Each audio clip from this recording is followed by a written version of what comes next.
Praise the lord. ఈరోజు దేవుని వాగ్దానము, ఇట్టి చిన్న బిడ్డలలో ఒకనిని నా పేరట చేర్చుకొనువాడు నన్ను చేర్చుకొనును, నన్ను చేర్చుకొనువాడు నన్నుగాక నన్ను పంపిన వానిని చేర్చుకొనునని వారితో చెప్పెను. మార్కు సువార్త 9వ అధ్యాయము 37వ వచనము. సహోదరి సహోదరులారా, యేసయ్య శిష్యులతో ఈ మాట పలుకుతున్నాడు. శిష్యులు వారిలో ఎవడు గొప్పవాడని మార్గమున ఒకనితో ఒకడు వాదించిరు గనుక యేసయ్య ఇంట ఉన్నప్పుడు మార్గమున మీరు ఒకరితో ఒకరు దేనిని గూర్చి వాదించుచుంటిరని వారిని అడుగగా వారు ఊరకుండిరి.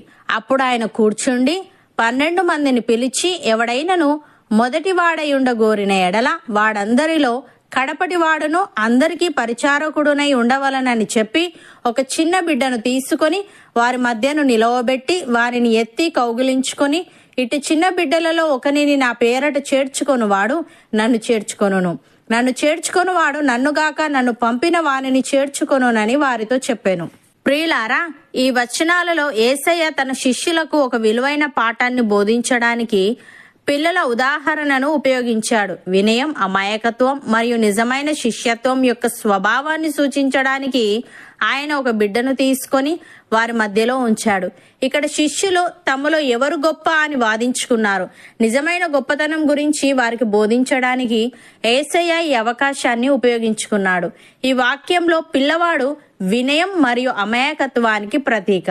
ఆ కాలంలో పిల్లల్ని తరచుగా అప్రధానంగా చూసేవారు.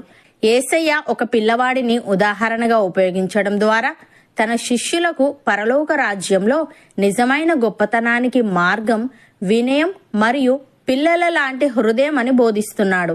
ఇది వినయం మరియు అమాయకత్వం దేవుని దృష్టిలో ఎంత ప్రాముఖ్యమో అన్న విషయాన్ని మరింతగా నొక్కి చెప్తుంది. చిన్న బిడ్డలలో ఒకనిని ఆయన పేరట చేర్చుకొనువాడు ఆయనను చేర్చుకొనునని వ్రాయబడింది.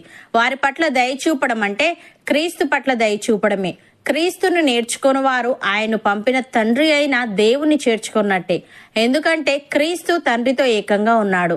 మనం దీన్ని నిజంగా నమ్మితే ఆయన పేరట చేసే ఏ పనిని మనం వెనుకంజ వేయము. మరియు ఆయన పేరట మనం చేసేది ఎంత స్వల్పమైనదైనా దానికి తగిన ప్రతిఫలం తప్పకుండా ఉంటుంది. యేసయ్య ఈ విధంగా అంటున్నాడు, ప్రవక్త అని ప్రవక్తను చేర్చుకొనువాడు ప్రవక్త ఫలము పొందును, నీతిమంతుడని నీతిమంతుని చేర్చుకొనువాడు నీతిమంతుని ఫలము పొందును, మరియు శిష్యుడని ఎవడు ఈ చిన్నవారిలో ఒకనికి గిన్నెడు చన్నీళ్లు మాత్రము త్రాగనిచ్చినో వాడు తన ఫలము పోగొట్టుకొనడని నిశ్చయముగా మీతో చెప్పుచున్నాను అని.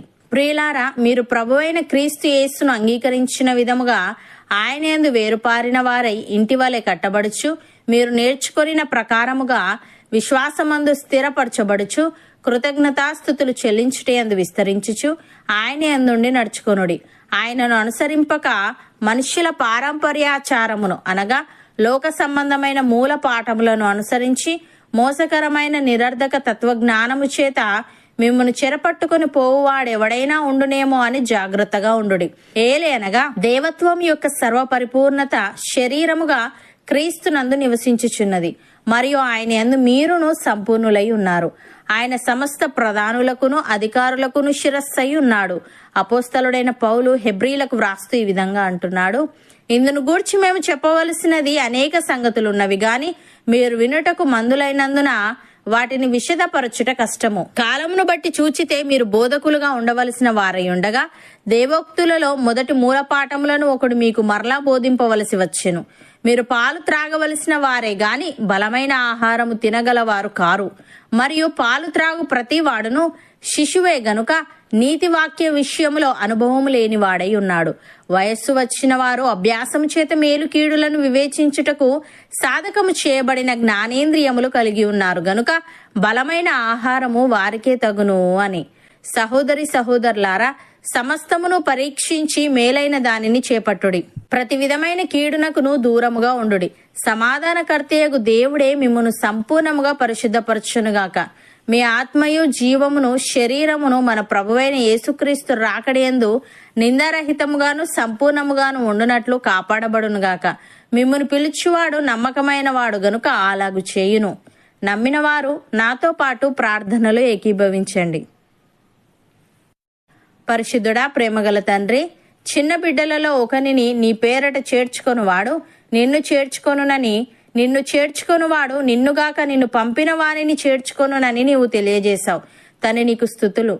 దేవా, మేము చిన్న బిడ్డ వలె మమ్మల్ని మేము తగ్గించుకొని వినయము విధేయత కలిగి జీవించే వారంగా ఉండుటకు సహాయము దయచేయమని, మేము నిన్ను అంగీకరించిన విధముగా నీయందు వేరుపారిన వారమై ఇంటి వలె కట్టబడుచు, మేము నేర్చుకొనిన ప్రకారముగా విశ్వాసమందు స్థిరపరచబడుచు, కృతజ్ఞతాస్థుతులు చెల్లించుటయందు విస్తరించుచు, నీ యందుండి నడుచుకునే వారంగా ఉండుటకు కృపచూపమని, సమస్తమును పరీక్షించి మేలైన దానిని చేపట్టి ప్రతి విధమైన కీడునకును దూరముగా ఉండే ఆత్మీయత మాలో ప్రతి ఒక్కరికి నీవే దయచేయమని యేసుక్రీస్తు నామమున ప్రార్థిస్తున్నాము తండ్రి. ఆమెన్.